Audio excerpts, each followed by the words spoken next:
sometimes it uses divine language of human. Do you get this all the time? No, I don't. No, this is a rare privilege for my teacher to share his microphone with me, and in front of my teacher as well.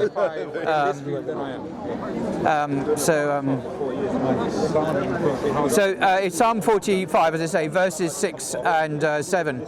For example, your throne, O God, will last forever and ever.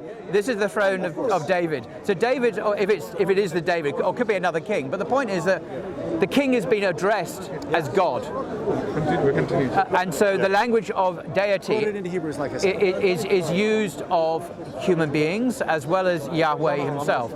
So when you say it's simply monotheistic, sometimes it can use language which is polytheistic.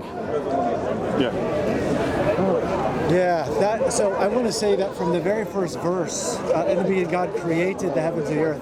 The verb created is singular masculine.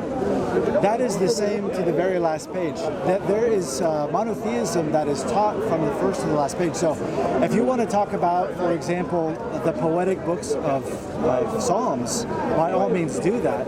However, you cannot stray from the message of monotheism, which is at every page of the... No, I'm just saying sometimes the biblical writers use the language that is properly given to God. They use it to other beings as well. Now, I'm not trying to make a big deal out. Well, what I'm saying, I'm not saying that the Bible is polytheist. I'm not saying that. I'm just saying it's when I. Did you hear that? No, it's not. But when you said the Bible is monotheist begin to end, I thought, not really. There are passages where polytheism is implied, where human beings are called God, and then they say that God has a God, which means there's at least two gods. Let me ask you this question. Is the sacred name for God found in Exodus attributed to angels? What is the sacred name? Well, for some who are Jewish here, they might not want to hear it. But no, I'm not Jewish, don't worry. No. I would say it's not Yahweh. Do you know why I would say that? Okay. I would question, again, you say these things, and I'm thinking, I know what you mean, but I don't think you're quite right. Okay. I mean, if you've done a PhD, you know what I'm going to say. Continue. You know what I'm going to say. Well, there are many words for God, so... No, why did I query what you've just said about Yahweh? I have no idea what's in You don't know? Please tell me. I'm impressed. You don't know. No, seriously. We have no idea how this sacred name is pronounced. We simply don't know. No one knows. All we know, exactly. All we have are 4 consonants in the Hebrew. We don't know what the vowels are. And why is that? Because the sacred name was only pronounced on the lips of the high priest once a year in the temple. The temple was destroyed 2,000 years ago by the Romans. We have no idea what the sacred name is.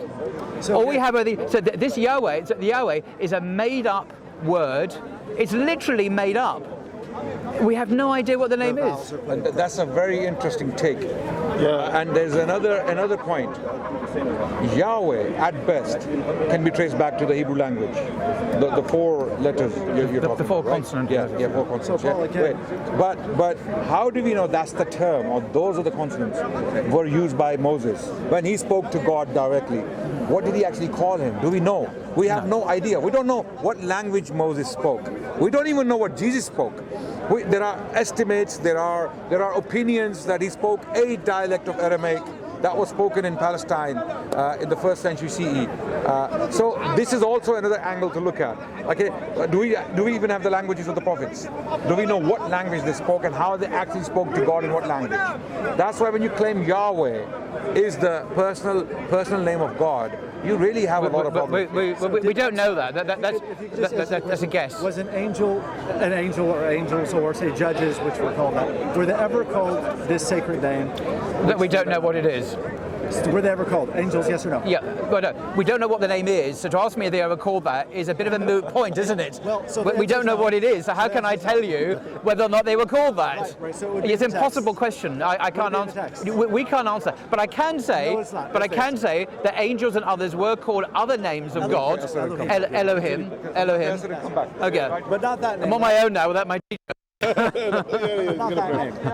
I have our senior teacher here who will correct me if I make mistakes. So now, the other names of God are used of angels. Moses is called Elohim, and even Jewish scholars, you know Philo of Alexandria, roughly contemporaneous with Jesus' life. He's probably the greatest Jewish Bible scholar in the ancient world, Philo of Alexandria in Egypt. And he wrote a marvelous commentary on the Torah, not surprisingly. And he actually calls Moses Theos. What's Theos? Theos is God. He actually calls him. The Hebrew word, it is not the same. No. I'm talking in Greek, because he was a Greek-speaking Hellenistic Jew. Sorry. The word for the sacred name is not Theos. We don't know what the sacred name is. It's not. I'm sorry. The Septuagint No. will make that very clear. But I'm talking Have about. you studied the Septuagint? I'm talking about. Yes or no? Yes, I have. Okay. So what is the word that the? So were you aware that the tetragramma? What is it called? What is it translated in Greek? Well, it's not. It's usually either Lord, Kurios, or Adonai, which is their preferred one, because it's not. But we don't know what the Hebrew word is. What is it translated into Greek? My point is this: that even Jews called Moses God, It's not the way it's translated. and in Psalm 45, the psalmist called a man God. All right. The Greek word for the sacred name is never Theos. I never said. It's Lord. I'm making a point. It's Kurios. It's I said it was. not I said it was Kurios. Right. I actually said it was Kurios. I never said it was Theos. I said it was So Kurios. we can't use the sacred name to say Theos of No. whoever you want. No, but I'm saying is that Moses was called God by the most respected Jewish. It was not called Kurios. It was not. But it's not the only name for God. Okay. But we understand. Are you aware of that? It's not. There are many names for God in the Greek language and in the Hebrew language. Let's go to Hebrew. Including Theos. So what you have to understand is something he understands and I understand, and I think you understand it. There's something called figurative or majazi, and there's literal, hakiki. Of course. Okay? And I know he doesn't like me to use these terms, but it's Arabic and it's nice. No, I know. I'm sure he has no problem with I have no using problem those. with that. So we have to understand when you're going to Psalm 45, right? This is again the book in the books of what? Poetry. We have to understand there is. No, this is not poetry. This is devotion. No, this is not poetry. It is. I don't think. No, I would challenge the genre question there. I don't think Psalm 45 is a work of poetry. I think it's a work of doxology. I would say it's the It's a work of doxology. installing a king. Yeah. And there are poetic things about it. Right. Can I ask you, what does Son of God mean in the Bible? What does Son of God mean? No, I asked you. I will answer, but I want to hear it first. I'm not asking my friend, my teacher. I'm not asking my teacher. I'm asking you, sir, with the PhD. Well, what does Son of God mean in the Bible? So, I will say that if you want to give me an exact reference, I would be very happy to answer. Well, it's all over the Bible. So you pick your example. Go Old Testament or New Testament. You pick one. Okay. So first of all, the word son, it has some different meanings. Okay. So you agree that sometimes it has different meanings? So sometimes there's a figurative meaning, and if you would give me permission, You don't need my permission. You can. There's a passage This is free that speech. speaks about, for Speaker's example, corner. It speaks about the word father, which is related to the word son. So where is this word father first used? It's in the Torah. And it is figurative language, and it's speaking about as a father carries a son, and it speaks about God, in a sense, caring for the nation of Moses that came out. Now, when we read that, is that hakiki? Is that literal, or is this figurative? In the context, it's majazi. So we understand the early tradition of the Torah speaking about the compassionate one. Go to the book of Psalms. You see that the first time, and this is a beautiful thing. So remember, my question was about the Son of God. I wasn't asking a lecture about all these other things. I'm giving you context because it's a complicated question. Well, it is actually. I'll give you an example. Adam is called Son of God in the beginning of Luke's Gospel. Adam is called the Son of God. There's a genealogy that starts from Jesus, goes all the way back David was to son of God. and David. No, but Adam is called the Son of God. Yeah. So when we talk about sons of God in the New Testament, let alone in the Old, we're not necessarily talking about divine beings at all. Out of respect, please don't interrupt me. I won't interrupt No, but you interrupt me. I was just getting your focus. Your focus was not on the subject. I'm totally focused 100%. I'm not sure it seemed like it. Yeah, so you go to Psalms, and it speaks the first time about Ar-Rahman Ar-Rahim. It's a beautiful passage in which God is called the compassionate and the merciful. Okay. And of course, we know that this is a beautiful aspect of God. A few verses later, it speaks again about him, now in the Psalms, as a father, and speaking about, again, connecting it with his compassion. Remember, it's the Son of God we're talking about here. But by the way, having you talk doesn't mean you can go on indefinitely about not the subject we're talking about. But see, Son and Father, they are the same. No, but when the Bible uses the expression Son of God, what does it mean? So then getting to the New Testament, Jesus says, be compassionate as your Father is compassionate. So I want to talk about the idea of Father being, first of all, a figurative kind of language from the Torah, from the Zabur, from the Psalms, and in the Injil. No. And that is a beautiful thing. Remember, we're talking about the meaning of the term Son of God in the Bible. Excuse me. It's merciful, and it's connected. So to what the does word Son of God mean in the Now, Bible?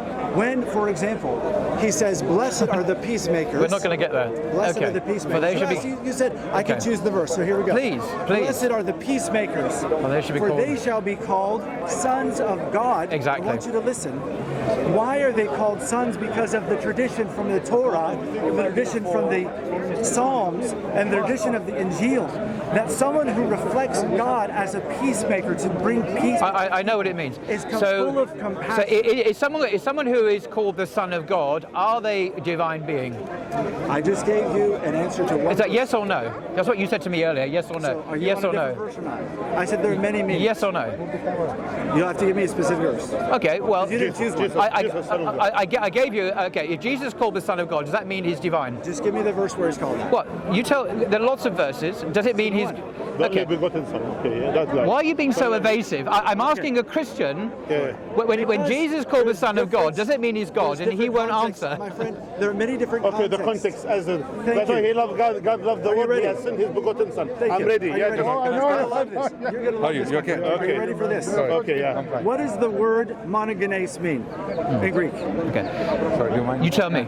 Okay. Yeah. Paul, are you a pastor, a scholar, or what are you? No. I'm a student. I'm a student. I'm a he's a student scholar. of my teacher, He's a and scholar. we are students of our teacher, our senior teacher. When I This is a reality. word, like So, monogenes, which is a word he just quoted. yeah, I know what it Underline means. it. I know what it means. The question is, what does Son of God mean I'm sorry. in the Bible? What does that's the monogenes question. mean in Greek? I know what it means. Answer. It means the only begotten. And wrong. It means what, sorry? Okay, this is incorrect. Only begotten. And this is something I got to talk to you about earlier. There are misinterpretations. Now, mana is the first part of the word, which we could translate only. It is translated that way by Christians usually. Okay, my friend, I wish you were a scholar because I'm not. you're I never showing claimed to that be. you're not. I'm not a scholar. Genes does not come from the word to beget. Okay. And means, excuse me, I'm going to finish without Okay. interrupting. No, Yeah, but say.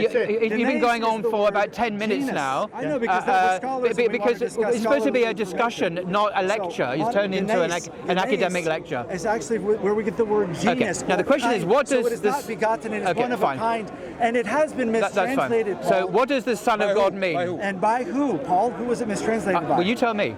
I'm not here to answer your questions. You must tell us the answer. Yes. Now, the question is mess this: came from the when Christian. the Bible mess came calls from the someone the Christian. Son of God, does it mean a divine being? No, it doesn't. So the old because Latin, my Adam is friends, called the Son of God. My old friend, my friend. Israel the is old called the Latin. Son of God. He interrupted me. How No, can I but have that? it's a dialogue. It's my friend. It's a Be conversation. patient. It's a conversation. Be patient. Be patient. You're just Because going he on and asked on you and a on and on. question, And you just Really? and you had the lecture. Let him explain. I- Let him explain, and then you will get your time. No problem. Right. You ask him some Let question, me he explain answers what. directly. Okay. Let me explain what I'm asking. Because the reason I'm not just random question. The problem is the original religion of Jesus, what he went around Galilee preaching, is one thing, and if you were, is quite different from the religion that Christians follow today, the religion about Jesus. And one example is this: the term "Son of God."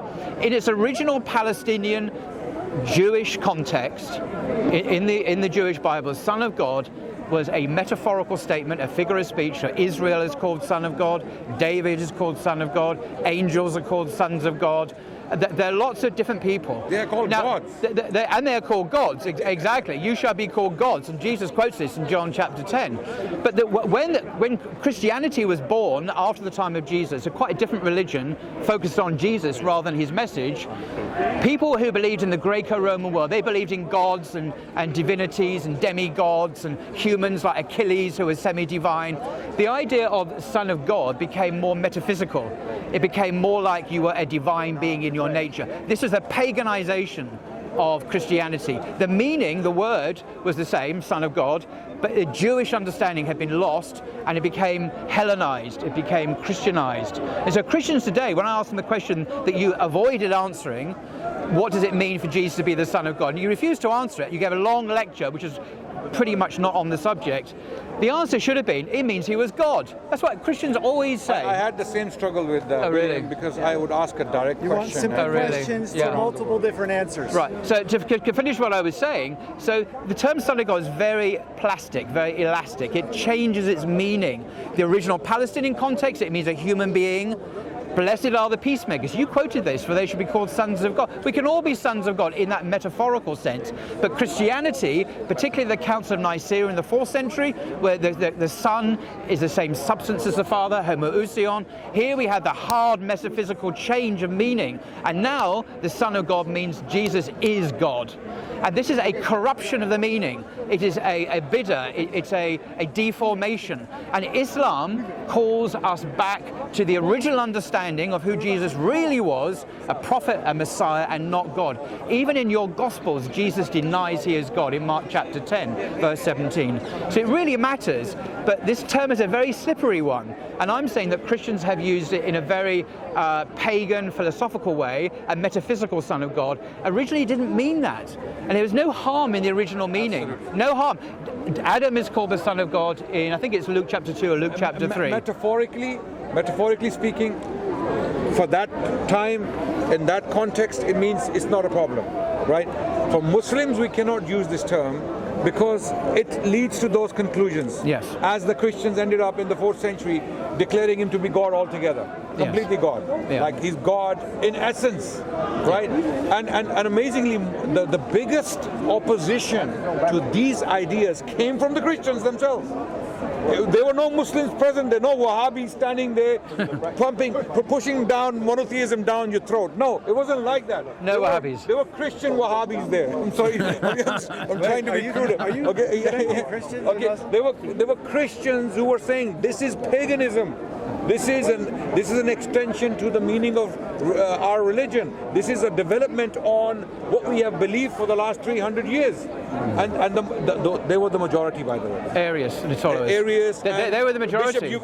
Bishop Eusebius. Yeah, and many others, against Athanasius and his followers. Yeah. So you see, this question, who is Jesus? Son of God, what does it actually mean? Is he God? And if he's God, in what sense? Right? The Christians today who come to us, the Bible thumpers, the Bible bashers, they come to us, they give an impression that this doctrine landed from the heavens in a box.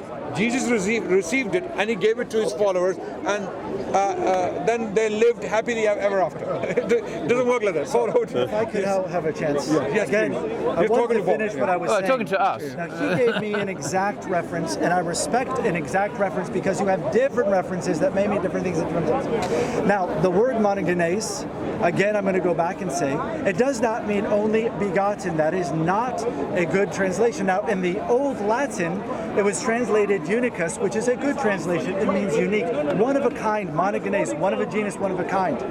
And in the Vulgate, however, you have a very bad translation. So if you're a scholar, and I'm going to answer with a longer version because there is much more substance in this. Can you make it concise, please, your answer, and not go on a long digression? I didn't write because remember, it's the Son of God. With William, you have you to bring him interrupted. back to the... Yeah, remember, it's the Son of God. And again, you interrupted. No, but I need to. But I need you're to. I discussing need something to. else. I need to interrupt In you that because case- you're not focusing on the subject. In that case, it means that he is unique, and if you read the rest of the context of it, there's a way in which he's unique in that context. Okay, now There's your can you respond to his point? Right, I'm saying that the original Palestinian Jewish understanding of Son of God was very different from later Christianized, gentilized, otherwise pagan understanding of Son of God meaning a divine being. Are you aware of this transposition of meaning from one cultural context to another, from a Palestinian context? But I'm talking about the word, the term, the Son of God, not verses. We're not Bible thumpers here. We're talking about the term itself. The way later Christianity changed the meanings of words to they meant something very different from what they originally did, which is why, as my teacher correctly says, Muslims no longer use this term as God has told us to, because it has been corrupted. Exactly. And it leads to misunderstandings. But originally, if we're historians, and my teacher is an historian, we can see it meant something quite different. And it's not a problem there, but it's a problem now because of the way the language has been changed and corrupted by the Christian church much later. How do you respond to that? Quick sentence. I want to add, please. What Paul is saying is, Israelites in the first century in the Middle East, or let's say in Judea or Palestine, as we know it today, right, had a conception of the term Son of God. Sorry. The conception of the term Son of God was not the same as what it became with Hellenic Christian thinkers in the 3rd and the 4th century. In the creeds and councils of the church. Do you understand that distinction? This is what Paul is talking about. Can you address that, please? Also, there is a bit because when the Catholic guy came here, he said to him, "You are my brother in faith." So he considered what he believes Jesus to be a son of God. He believes a part of God, part of the triune God. He considered him as his brother in faith earlier. So now he's saying there is something means unique, etc. By the same time, you are accepting as well someone to be your brother in faith who accept Jesus to be part of the triune God. Yes. So where you stand now here? So does he. But we have made that distinction now. Can you address that very, very specific distinction between the two ideas? The Israelite and the Hellenic Christian thinking. If I asked him, are you a monotheist? I only hope he would say yes. Would he say yes? All the Christians, they say monotheist. It doesn't matter what they say.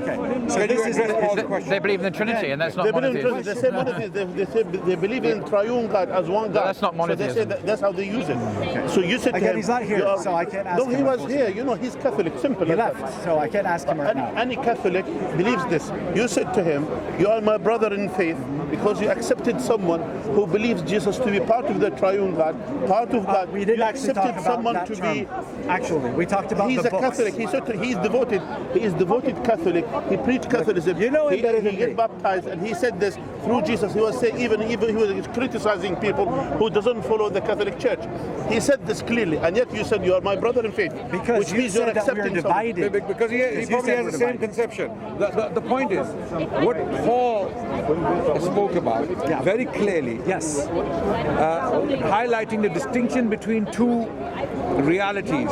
Son of God according to the Israelites in the 1st century CE in Palestine, and Son of God, the meaning of it, in the 3rd and the 4th century with the Christian Hellenic thinkers. Very good. Can you please, because the latter is pagan in its origin.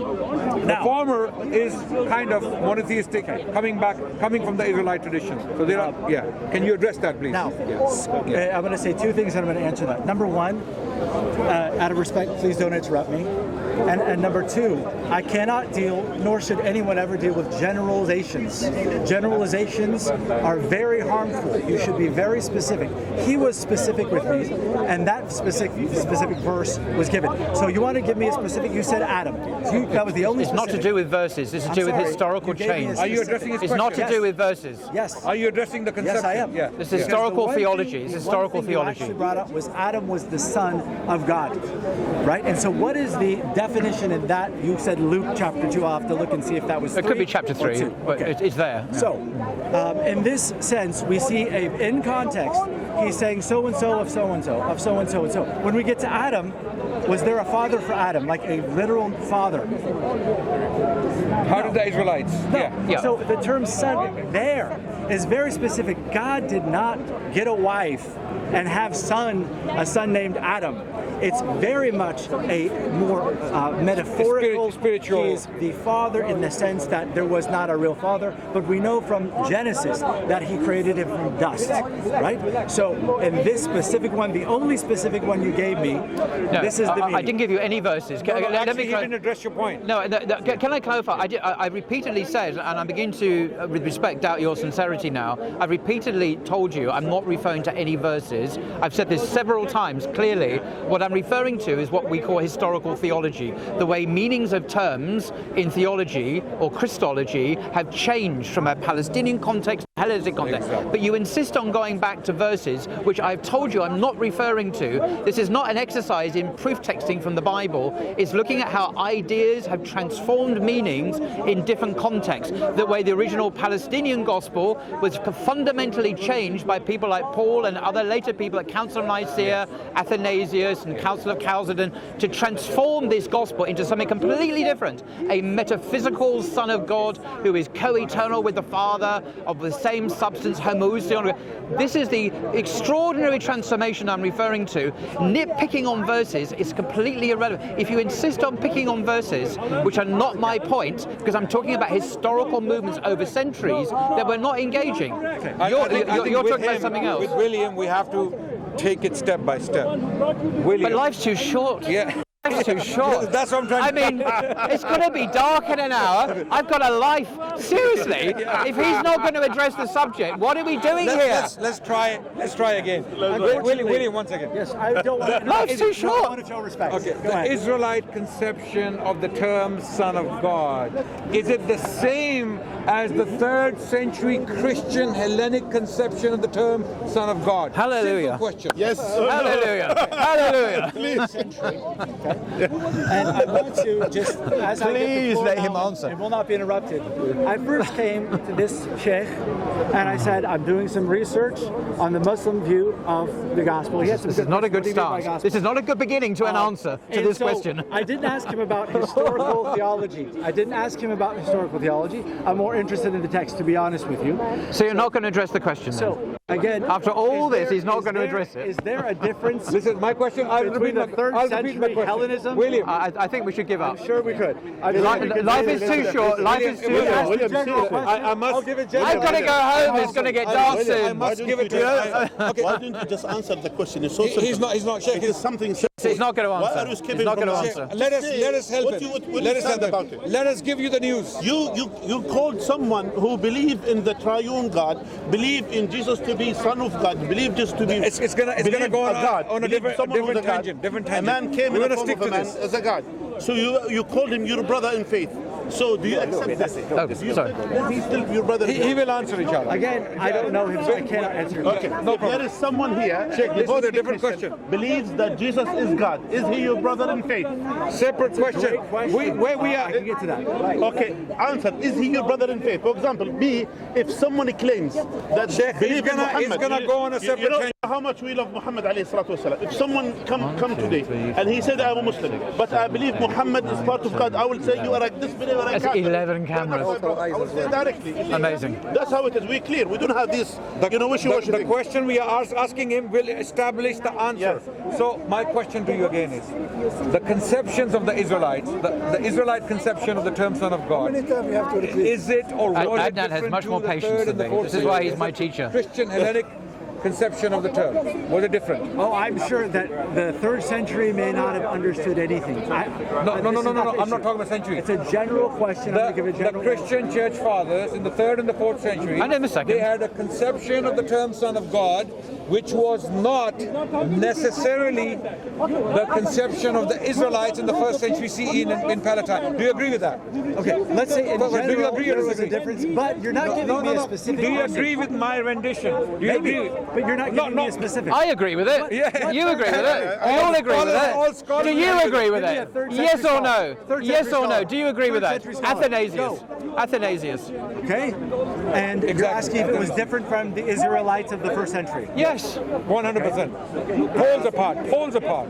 I can give you 20 people in the early church, all prominent churchmen, theologians, bishops, from Augustine to Tertullian, Irenaeus, Justin Martyr. Cappadocian fathers. None of them believe what the Palestinians believe about Jesus. It's not rocket science. Cappadocian fathers. It's obvious. Cappadocian fathers. Gregory Nazium and Basil of Caesarea. and Fred.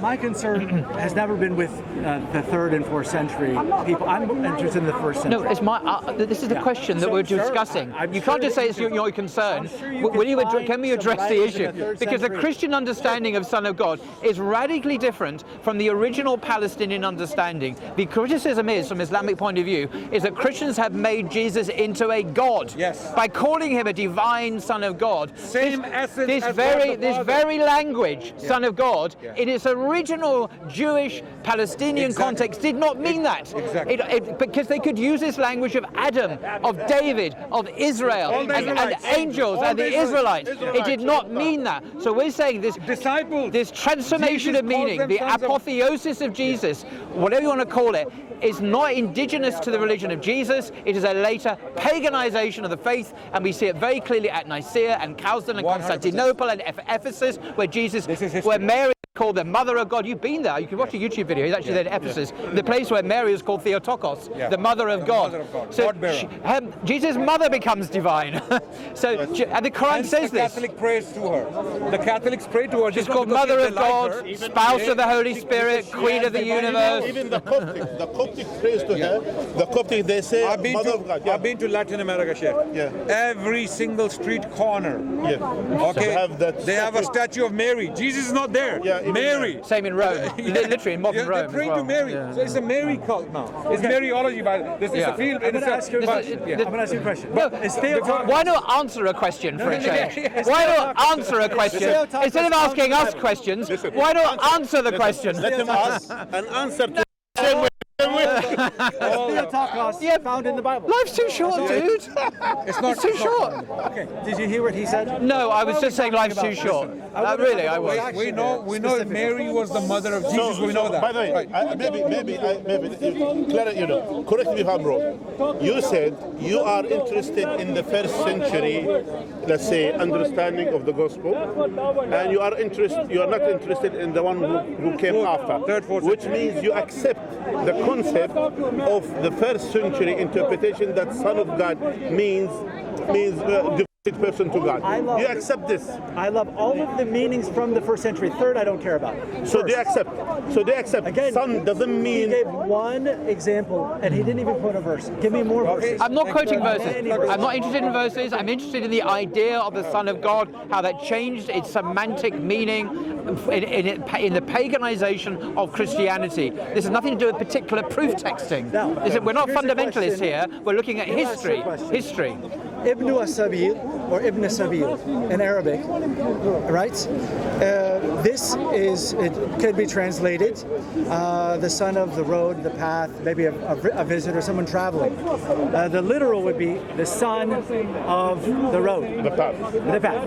Now, as I've asked my Muslim friends, is this literal or figurative? All of them have said, well, this is a figurative, majazi usage. That's fine. And so we have to understand when the term father is used, it is majazi, it is figurative. When we look at the term son, it is majazi, it is figurative. Okay, good. So these are some issues that these are the deeper issues, not what someone in the 3rd century This is says. your area because it's Arabic. Okay, good. So you accept now, you are now with us on one page, that when they said about Jesus as Son of God, this is figurative, this is majazi, it's not necessarily, so Jesus is not Son of God as begotten as they say, rather than to say Jesus was someone, a godly person. Again, the word only begotten is a mistranslation of the Greek monogenes. We're not talking about that. We're talking. Why do you interrupt it again? Back to that. Because that's his comfort zone. That's all he can talk about. He can't talk about anything else. He can't change the subjects and have a conversation. So I want to say, and because he's not engaging in conversation, he's just going on and on about the same things. And it is figurative. I don't really see any point. And it is figurative. I agree. Nice talking to you. Nice talking to you. Thank you. Brilliant. Seriously.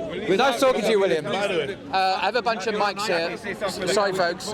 Anytime, anywhere, because we can actually have a conversation, albeit without consequence sometimes, no problem. But we can talk to you, and because you're such a nice person. But I wish. You're. By the way, you're such a nice person again. Yeah, you're polite. But the problem is you are not engaging in the discussion. You're not addressing the question. I've got all these mics.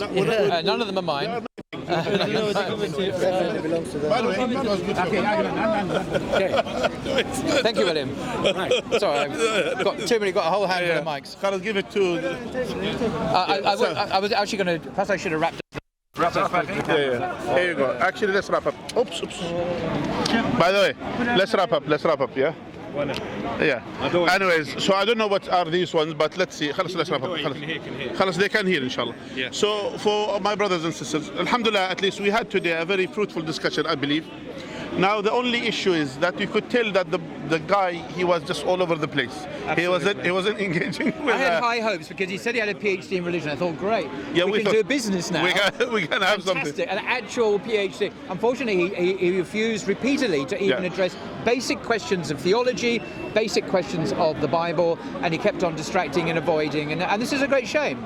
And you know the irony is that he came to criticize certain Islamic traditions initially when he came, and then after that I said to him, you need to understand. He said, I have my friend from Al Azhar. I said, it doesn't matter how it is. You have to engage with the things now. Let's implement this. Let's discuss the Bible first, and then we'll talk about, for example, the certain Islamic traditions and all of these things. But anyway, at the end of the day, it was an overall. That's some people, they are lost in philosophy, by the way, and he was someone. I think he was just lost. I think he was just lost. I think he was lost in philosophy. Allah guide him. But it was good. Allah Paul. Anyway, nice discussion. Allah barik fik. Jazakallah khair. To meet with my teacher. Jazakallah khair. Actually knows what he's talking about. Allah barik fik. Jazakallah khair. Allah